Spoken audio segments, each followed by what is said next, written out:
أعوذ بالله من الشيطان الرجيم. بسم الله الرحمن الرحيم. قل أعوذ برب الفلق من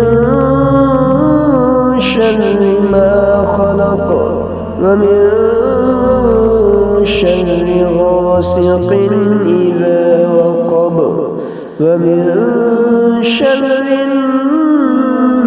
النفاثات في العقد ومن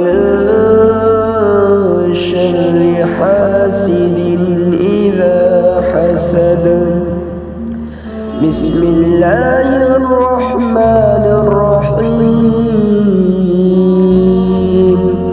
قل أعوذ برب الناس ملك الناس إله الناس من شر الوسواس الخناس الذي يوسوس في صدور